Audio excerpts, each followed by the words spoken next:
Hello everyone, it's me Uncle John. Today I am going to read S66101, The Midwife's Apprentice, Chapter 14, The Manor. Just before the road from the inn turns and makes for the village, there is a hidden path to the manor.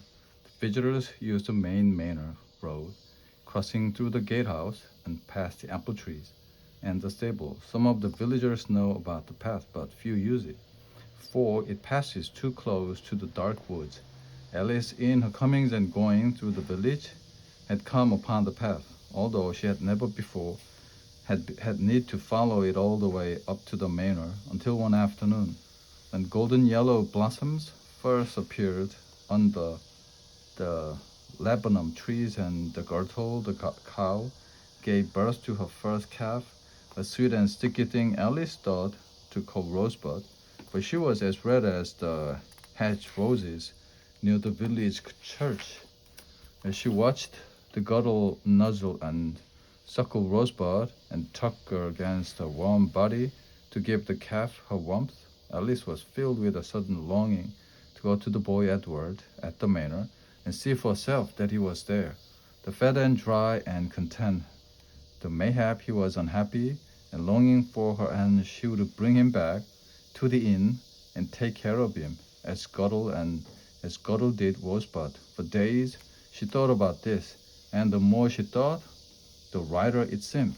She imagined Edward's first sight of her at the manor. "Alice, you haven't forgot me," he would cry, throwing his arms about her waist. "Have you come to take me away? I pray you have, for I am desolate here without you, and as well as I'm starving and beaten and forced to sleep outside in the snow, no one cares for me." She would scoop the boy up in her arms, and they would go together back to the inn, and Alice would take care of Edward, and this would make her heart content. All she needed was Edward, and all would be well.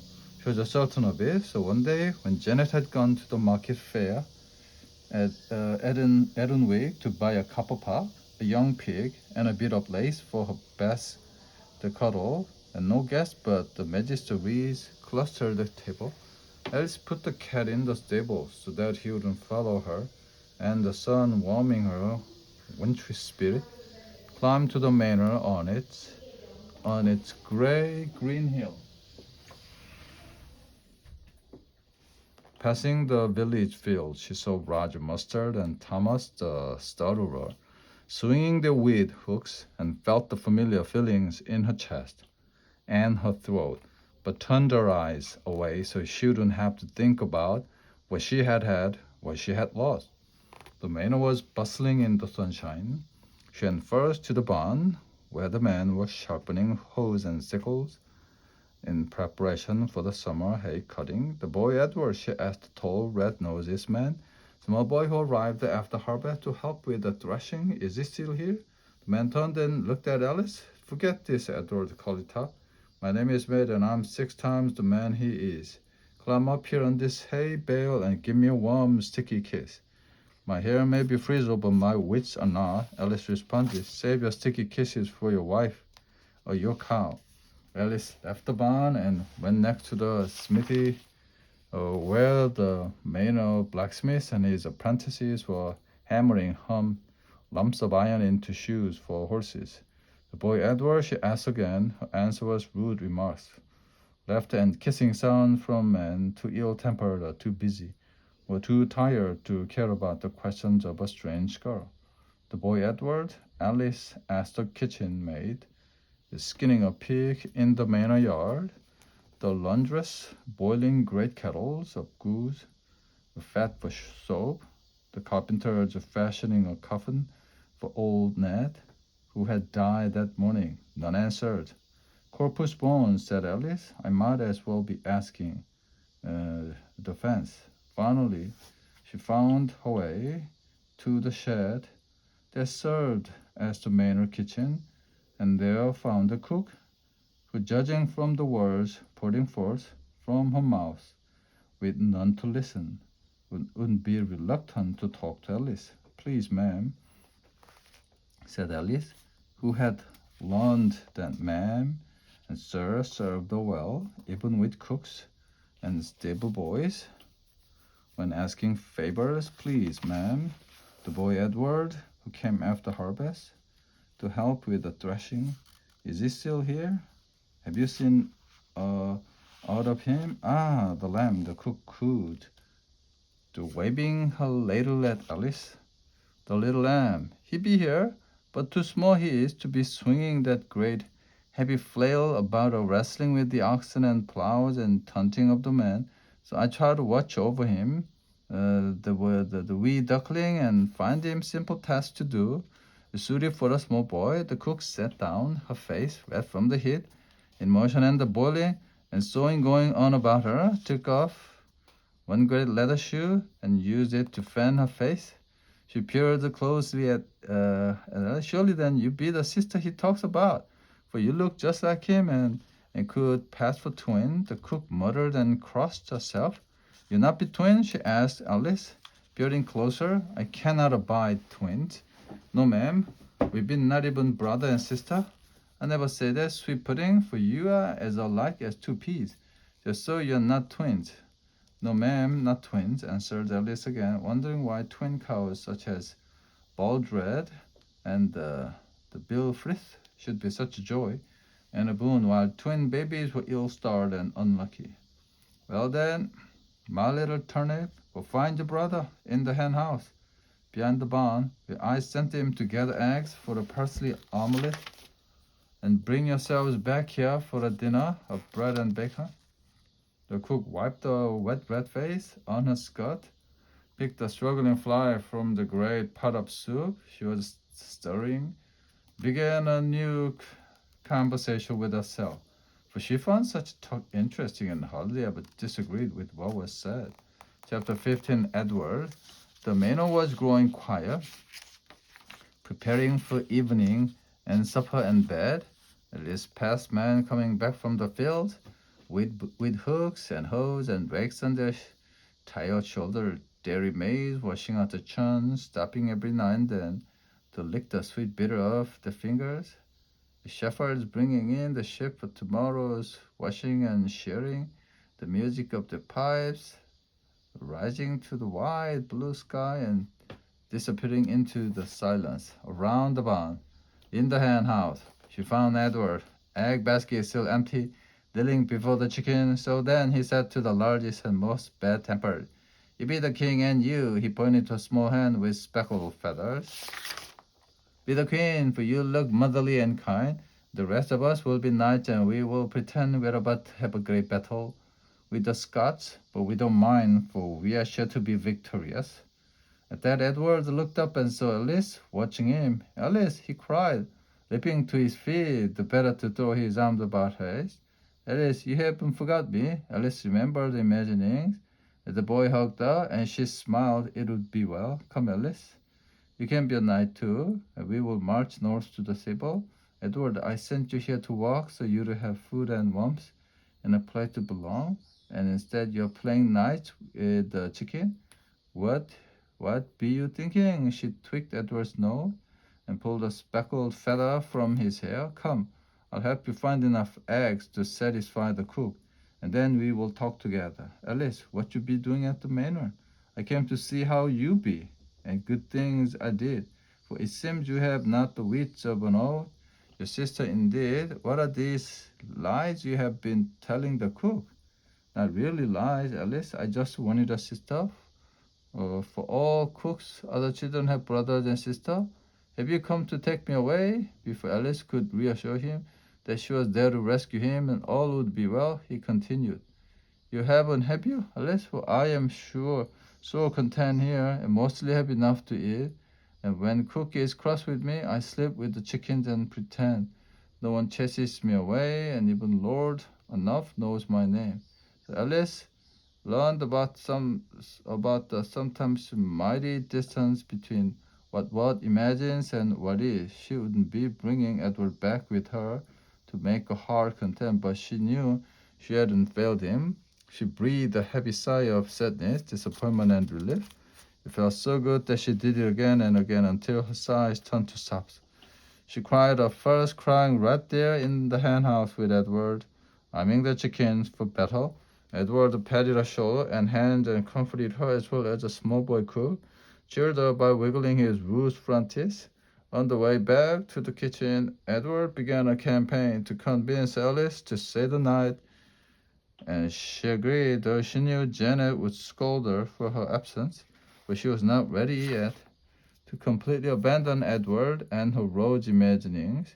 While they ate the bread and bacon supper, while Alice helped Edward the mound up straw in a corner of the kitchen, while she sat by watching for him to go to sleep, all the while Edward talked of life on the manor. He told her of the silken-robed lords and ladies who came for feasts, and rode out to hunt and danced like autumn leaves in the candlelit great hall of the visiting knights who clanked their swords against each other as they practiced in the schoolyard, of the masons who slapped the mortar and bricks together to build the great new tower at the corner of the hall that looked to stretch near all the way to heaven. He described the excitement of buying and selling at the great autumn horse fair, the nervous preparations accompanying the arrival of some velvet-shod bishop, a priest, and the thrill of watching the baron's men ride out to confront a huge maddened boar who had roamed too close to the village, and he complained that his lot, doing all the smallest tasks, not being allowed to help with the threshing and plowing, being teased for being so little and frail and tied to cook's skirts and fit for nothing but gathering eggs. Finally, as his eyes looked near to closing, he said, "Tell me a story, Alice. I don't know any story. For sure you do. Everyone does." But Jenny told me that one night a visiting mayor fell out of bed, hit his head, and thought he was a cat, so he slept all night on the floor, watching the mouse holes. That's not story, Alice. Cook tells me stories. A story should have a hero and brave deeds. Well then, once there was a boy who, for all he was so small and puny, was brave enough to do what he must, although he didn't like it and was sometimes teased. Is that a story close enough, Alice? And he closed his eyes. When the moon shone through the misted clouds, and two owls hooted in the manor yard, Edward and Alice slept, each comforted by knowing the other was safe and warm and sheltered and not very far away. The next day, being the day the woolly black-faced sheep was washed, before shearing, Alice and Edward ate the bread and beer breakfast down by the river to watch the great event. Edward finished his breakfast first. "I'm still hungry, Alice. There's nothing about here to eat but grass. Do you know if grass is good for people to eat?" "Try it," he did. "It'd be good for exercising my teeth and making my mouth taste better." "But it tastes like grass," I would say. "Then do not eat it. What's the best thing you ever ate?" Hot soup on a cold day, I think. One long ago, a monk gave me a fig. It was a wonderful thing, Alice, soft and sweet. After that, I had nothing to eat for 3 days but the smell of the fig on my finger. "Are you ever going to finish that bread, Alice?" Alice gave him her bread, which is what Edward wanted, and Alice intended it all along. Part of the river had been dammed to form a washing pole. Men stood in the waist-deep water, while the hairy shepherds, looking much like sheep themselves, drove the woolly beasts into the water to have the loose fleeces pulled off, and then be scrubbed with the strong yellow soap. The river was moist, noisy, with the barking of dogs, the bleating of sheep, the calling and cursing of men, and the bawling of those lambs separated from their mothers. Edward soon took on the job of matching mothers and babies. He snatched up the bowing lambs and went from mother to mother until he made up the right pair, whereupon they would knock him out of the way. in their hurry to nuzzle each other. As the day grew hotter, the river looked cooler. And finally, Alice tucked her shirt up into a belt and waded in. The weary men were glad of another pair of hands and soon had Alice helping. First she held the woolly black faces while they were scrubbed. But when old ewe took offense at Alice's handling, standing up with the front feet on Alice's chest, pushed the girl into the water. Alice, coughing and sputtering, traded jobs with the man who was lathering their backs. The fleeces clean, the ship swam to the bank and scrambled out of the water, nimble as goats and hungry as pigs. By mid-afternoon, they were finished. While Edward and the shepherds drove the ship to the pens across the field, Alice stretched and wiped the wet hands on her wet skirt. What a wonder, she thought, looking at her hands. How white they were and how soft. The hours of strong soap and sudsy fleece had accomplished what years of cold water never had. Her hands were all really clean. There was no dirt between her fingers, around her nails, all ground into the lines on her palms. She sat back against a tree, held her hands up before her, and admired them. How clean they were, how white. Suddenly she sat forward. Was the rest of her then that white and clean under all the dirt? Was her face white and clean? Was Will Russet right? Was she even pretty under the dirt? There never had been one pretty thing about her, just skinny arms and big feet and dirt. But lately she had been told her hair was black and curly and her eyes big and sad, and she was mayhap even pretty. Alice looked about. The washing was done and the ship driven to the barn to dry off for tomorrow's shearing. The river was empty, but for great chunks of the greasy yellow soap floating here and there. Alice found a spot a bit upriver from the befouled washing pool, pulled off her clothes, and waded in. She rubbed the body with the yellow soap and handful of sandy gravel until she tingled, squatting down until the water reached her chin. She washed the hair and watched it float about her until she grew chilled. Alice stood up in the shallow water and looked at herself, much cleaner, although a bit pink and wrinkled from her long soak, and pretty, mayhap even that, for she had all her teeth and all her limbs, a face unmarked by pox or witchcraft, and perhaps now more of happiness and hope than of sadness in those big eyes that even the midwife had remarked on. She washed the clothes, pulled them on, still wet and drippy, and went for the kitchen to dry a bit before the fire. Too soon it was time to bid Edward goodbye. Be assured I will not be far from here, and I promise to come back for Christmas and Easter and your Saint's Day, and to see when that Apprentice grows in again. Edward grinned. He had enjoyed the day, done a man's job, and been carried home on the shoulders of a giant of a shepherd called Hell. He was satisfied with his place at the manor, the devotion of the cook, and the friendship of Alice. He suddenly felt not so small. Alice gave him a hug and a smack and felt that tickling in her throat and the stinging in her eyes that meant she might cry again. Now she knew how to do it. She went down the path from the manor, stopping every few steps to turn and wave until finally the path curved and Edward was lost from sight, and all she could see was the way ahead. Chapter 16, The Baby.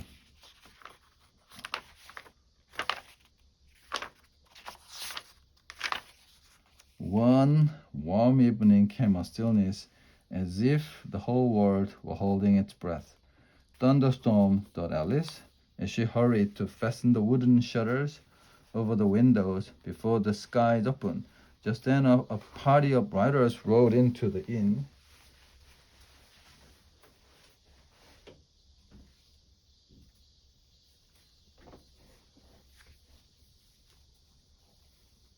Prosperous-looking man wearing too much jewelry, a stout lady in some obvious discomfort, and their attendants, a man and woman, sullen and none too bright-looking. The man lifted the stout lady down, and they hurried into the inn, leaving the boy time to put the horses away and see them dry and fed for the night. Because they appeared important, Janet herself bustled over to see to their needs. Supper, sir, cold beef and the best bread in the county, a jug of ale, some the Rhenish wine. We want no food, said the prosperous-looking man. How then can I serve you? In no way, madam, unless you be a priest, a magician, or a man of medicine. My wife is being devoured by a stomach worm. The woman moaned a little and then let out a great cry that nearly drowned out the thunder crashing about them. Janet crossed herself as the man swept the platters and mugs off the big table and helped his wife lie down. Snatching a mug of ale from John Dark, Janet brought it to the wailing woman. She watched a moment and then laid her rosy hand on the woman's swollen belly. In truth, sir, I think she is about to give you a child. The man looked at Janet with displeasure. Dislike. Get away with you, fool. My wife has been barren since the day of our marriage and breathes nothing but discontent. She has in truth grown stout of late, but that be herring pie and almond puddings, having a child? Impossible.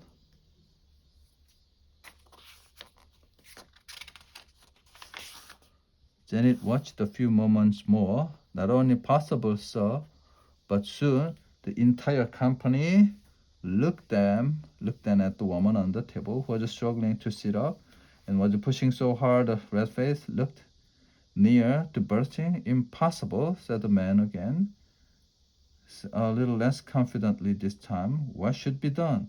The woman let out a bellow like a bull, and John Dark hurried outside. Preferring the rain to this, there is a midwife in the village some walk down the road.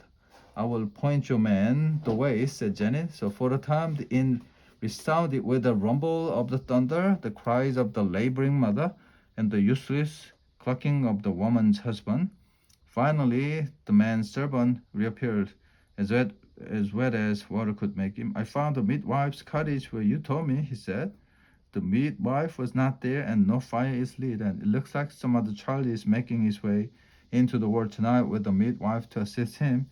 This one must make his own way. All was noise, confusion as the woman pulled herself up again and commenced bellowing. Her husband gave her his ruby ring to hold. Janet gave her ale. The man servant gave her a black look and went aside to join John Dark in the rain. As night deepened, the woman's cries grew louder and louder. Janet hustled and bustled, but she knew about brewing and baking and not babies, and all her bustle could not help. Magister Rees went out and returned and went out and returned, unable to help but reluctant to leave. Alice stood watching from a place under the stairs, unwilling to be part of the scene, for the sounds and smells were all too familiar. Spoke of a failure with Emma Blunt, she was kept from living altogether by her sympathy and compassion, and by a certain curiosity that compelled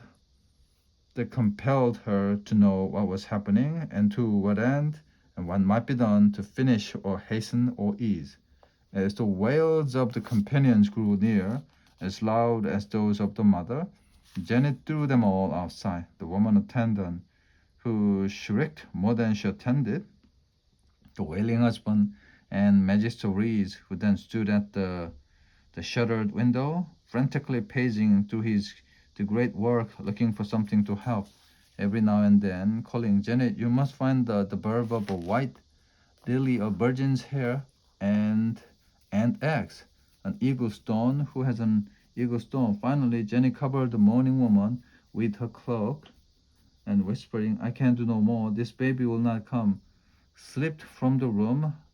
Lightning lit up the room, empty but for Alice under the stairs and the woman, in tears, in pain, in labor, and none to help. Alice trembled. She said to herself, but I cannot. I tried before and failed. You must, said herself, back to her. None so stupid, said Magister Reese. You are nitwit, said Gromer Smith. Got your common sense, said Will Lesser. You gave up, said the midwife. Help me, cried the woman on the table. Keep still, all of you, and let me try, said Alice, coming out from behind the ladder. She got the woman to her feet and walked around the room, stopping every now and then to pour some ale into her. She rubbed and oiled and pushed. She bade the woman sit and stand, kneel and lie down. She called on all those saints known to watch over mothers, Saint Margaret and Saint Giles and Saint Felicitas, and even Saint Loy, who protects horses, and Saint Anthony, who does the same for pigs. For she believed it would do no harm. She did every single thing she had seen the midwife do, and even invented some of her own. As the thunderstorm passed, and night prepared to yield to dawn, on a scarred wooden table that had seen more of a pork pies and beer than babies, Alice delivered the baby boy, with the black hair of his father and the red face of his mother. Alice had a basket of clean linen and an ointment and herbs, so she tore a coarse thread from the hem of the woman's dress and tied the baby's cord and cut it with a carving knife borrowed from the kitchen. Having no coming or Cecily for sealing the cord, she spat on her hand and rubbed the cut end. Alice then opened the door. Here, sir, said, handing the baby to his father. No stomach worm, but a loud and lusty boy. His mother shouted from inside, Stomach worm, bah, in truth, I thought a dragon was eating my innards.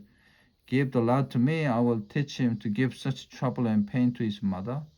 The stupefied father took the baby to his mother, who commenced scolding and berating the little fellow, all the while smoothing his black hair and caressing his little hand, until her scoldings turned to cooing and his loud cries to goggles. And mother and child fell asleep there on the inn table. Alice saw the man and his servants staring at her in awe. It be a miracle, they whispered.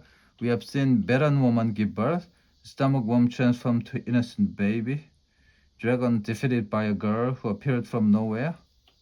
The man spoke to Alice. Good miss, be you an angel or a saint? Alice stared at him. An angel? I be no angel. Then it is saint you are, he cried, and all above fell to their knees in wonder. No, Alice repeated, no saint, no angel. The corpse born I but delivered a child. Your wife never had a stomach worm, but the woman, the man and the servant still on their knees before her prayed and thanked her for the cure of the mistress and the miracle of the baby.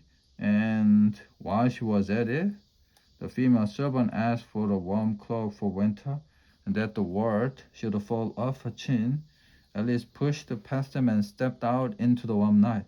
The moon was as round and as bright as new cheese. On a bench beneath the old oak sat John Dark and Magister Reese, sharing a mug of ale. Magister Reese winked at her and smiled. Alice smiled back, and then she laughed, a true laugh that came from deep in her gut, rushed out her mouth, rang through the clear night air. And there was a true miracle that night, the 1st of June, the month, as Magister Reese could have told her, named for Juno, the Roman goddess of the moon, of women, and of childbirth. Chapter 17, The Midwife's Apprentice.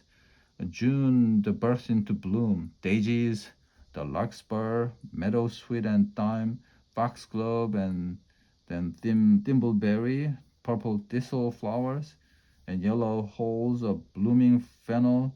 Alice sat in the meadow and thought the rich merchant and his wife wished to take her back with them to Salisbury to care for their son and mayhap perform more miracles.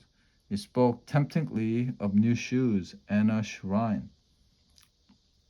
Magister Rees was leaving the inn to return to the lodging in Oxford he shared with his widowed sister and wished to employ Alice.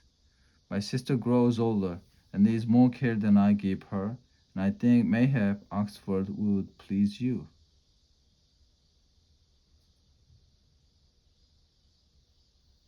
Alice liked being invited, but Jenny scowled and moped, unwilling to lose a willing worker, but even sadder to see the last of the girl herself, and finally offered Alice a penny every now and then if she would agree to stay. As she chewed on her grass, Alice smiled.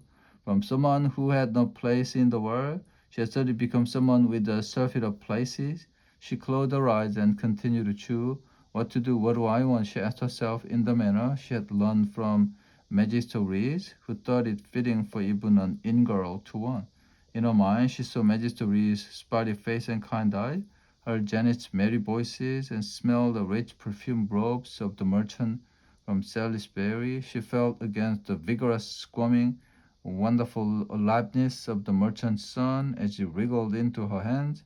She heard the joyful chatter of birds building their nests in the thatch of the chair, saw the triumph on the face of the midwife, and she coaxed a reluctant baby into life. Remember the silky feel of Tensi's newborn calves and the sticky softness of the baby called Alice Little? Of course, she whispered, eyes opening wide. Of course. She's not an in-girl or a nursery maid or a companion to old women. She was a midwife's apprentice with a newborn hope of being someday a midwife herself. She had much still to learn. She knew a place where she could learn it. Cold and difficult and unwelcoming as that place might be, there was a place in this world for right now. And though her belly would likely never be full, her heart was content. The night she dreamt, she gave birth to a baby who gave birth to a baby and so on until morning. All in the day, she saw the merchant and his family off to Salisbury bid farewell to Magister Reese and sent her respects to his sister, hugged Janet and set off for the village. The comb and soap and page from a great and holy book tucked in her bodice, an orange cat at her heels.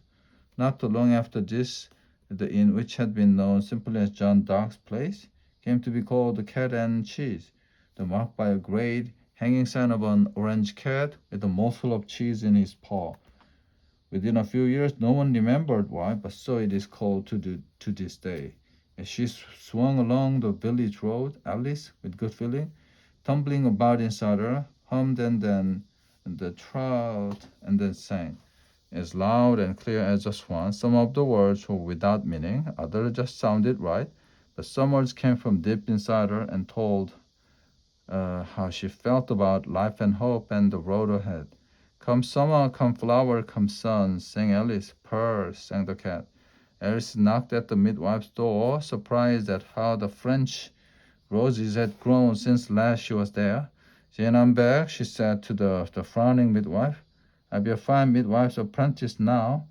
I know about babies and birthing, singing songs and cooking chicken, crying and laughing and reading. Is that all? Asked Jane. Are these not excellent things for the midwife's apprentice to know? They are indeed, but is that all? That's all, and I am here. But Jane wouldn't have her. Alice stood before the cottage, eyes stinging and heart sore. She hadn't thought about this, had thought no further than knocking on Jane's door and being welcome. But there it was. Jane wouldn't have her. Before morning turned to afternoon, and the morning glories turned their faces from the sun. Alice, in despair and confusion, turned from the village, fearful that each step would take her once again over that invisible line that separated the village from the rest of the world. But the cat would not. I know you do not wish to leave, cat, nor do I, but there is no place for me here. I try to come back, but fail, so she will not have me. Pearl let himself down, tucked his front paws under the white spot on his chest, and looked at her with his gooseberry eyes. What then should I do? Alice sat down and listened to the humming of the bees and the purring of the cat. Suddenly she leapt to her feet. Corpus sponge, you're right, cat. Jane herself told me what she needed. Alice turned back again for the cottage, gathering comfy leaves and raspberries and the tiny wild strawberry in her skirt as when she marched up to the midwife's door and knocked firmly. Jane Sharp, it is I, Alice, your apprentice. I have come back, and if you don't let me in, I will try again and again. I can do what you tell me and take what you give me, and I know how to try and risk and fail and try again and not give up. I will not go away. The door opened, Alice went in, and the cat went with her. The end.